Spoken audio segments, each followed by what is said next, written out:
Nous vous souhaitons la bienvenue à votre séminaire vidéo. Comme les directives peuvent être indigestes et ennuyeuses et que nous voulons que tout soit clair, nous vous proposons les informations les plus importantes en images animées. La présente directive donne, pour les différentes installations techniques des bâtiments, des recommandations pour une exploitation sûre, conforme aux dispositions, adaptée aux besoins et durable des installations techniques du bâtiment.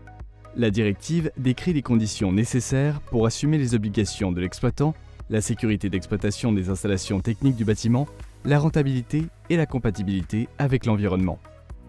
Elle contient en outre d'autres recommandations pratiques pour l'exploitation, y compris la maintenance, des installations techniques du bâtiment.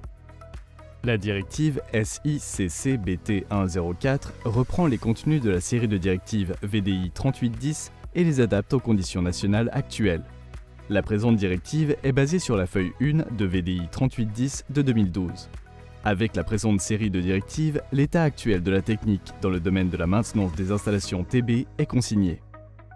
La responsabilité de l'exploitant est l'obligation légale d'assurer le fonctionnement sûr d'une installation, d'une unité de bâtiment, d'une autre source de danger ou d'une zone accessible au public, trafic public. Il incombe à l'exploitant la responsabilité de détecter en temps utile les sources de dommages et de mettre en œuvre des mesures de prévention des accidents. Une part importante des obligations de l'exploitant constitue la prévention des risques liés à l'exploitation d'un bâtiment et des installations techniques qui y sont installées.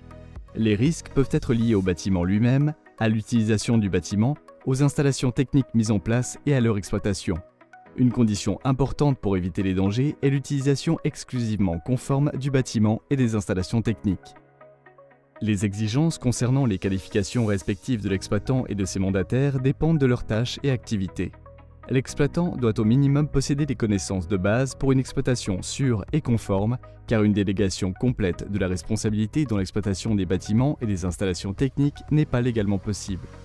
L'exploitant doit avoir des connaissances fondamentales en matière d'obligations légales liées à l'exploitation des bâtiments et des installations. MSST est l'abréviation de recours à des médecins du travail et autres spécialistes de la sécurité au travail.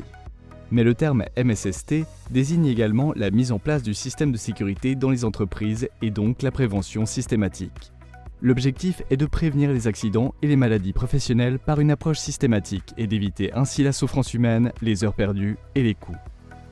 Le concept MSST convient aux entreprises présentant des dangers particuliers et employant 10 collaborateurs ou plus, ainsi qu'aux entreprises sans danger particulier employant 50 collaborateurs ou plus et comprend les 10 éléments suivants. 1. Modèle de sécurité, objectif de sécurité. 2. Organisation de la sécurité. 3. Formation, instruction, information. 4. Règles de sécurité. 5. Détermination des dangers, évaluation des risques.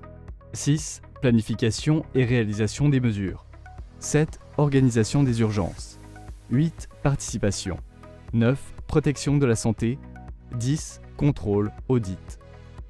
La planification de l'exploitation des installations techniques des bâtiments se fait sur la base du plan des locaux et de l'utilisation qui est définie.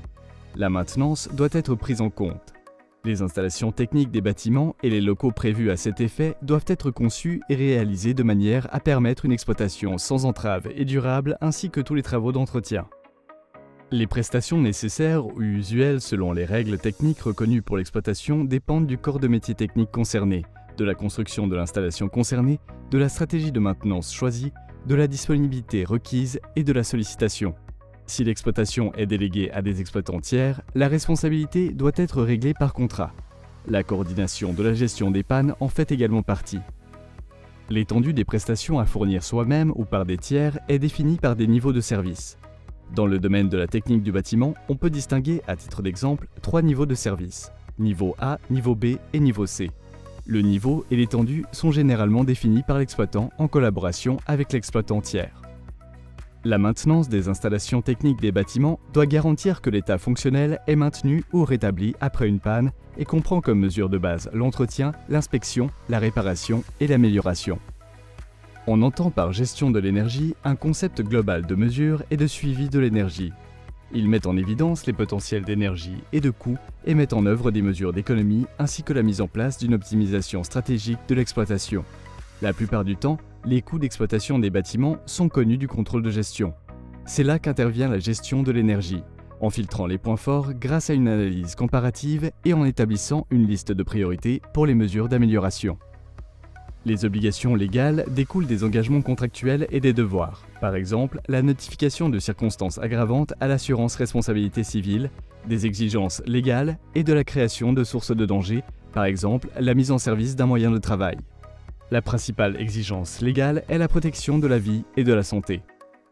En tant qu'employeur, l'exploitant a l'obligation légale de documenter et de prouver qu'il a rempli toutes ses obligations. Il est recommandé d'adopter une approche axée sur les systèmes avec une documentation appropriée. Lors de la documentation, on distingue la documentation de l'état des lieux, la documentation d'exploitation, les documents directifs ainsi que les documents justificatifs. Les documents doivent être mis à jour et conservés par les personnes compétentes conformément aux directives respectives. Cela concerne aussi bien la manière que la durée. Chaque prestataire doit fournir, pour l'étendue de ses prestations, la documentation complète accompagnée, le cas échéant, d'images et ou de dessins explicatifs. En font également partie les indications du fabricant et les documents d'autorisation, l'ensemble des pièces de rechange nécessaires régulièrement, liste des pièces de rechange, ainsi que les consommables selon leur type et leur quantité et des indications sur l'emplacement des pièces de montage, par exemple sondes, régulateurs, dispositifs de sécurité, en particulier pour les pièces nécessitant un entretien et des contrôles. Un contrat écrit doit être conclu pour l'exploitation et l'entretien des installations techniques des bâtiments. Celui-ci devrait par exemple contenir la spécification de la TB, l'étendue des prestations d'exploitation, de maintenance et la période d'exploitation. Afin de contrôler l'exploitation et la maintenance correcte ainsi que l'élimination des dysfonctionnements, le prestataire doit établir une documentation compréhensible sans faille et la présenter au mandant aux dates convenues. Les délais de conservation de ces rapports doivent être respectés. On distingue les modèles de collaboration suivants pour la gestion d'un ouvrage. Modèle de gestion propre, insourcing, modèle de gestion par des tiers, total outsourcing, modèle de gestion mixte, outsourcing partiel, modèle de prestataire de système, contracting. Vous trouverez dans la directive les annexes suivantes. Annexe A, qualification du personnel de maintenance. Annexe B, documentation en matière de maintenance. Annexe C, durée de vie technique et charge de maintenance des installations techniques des bâtiments.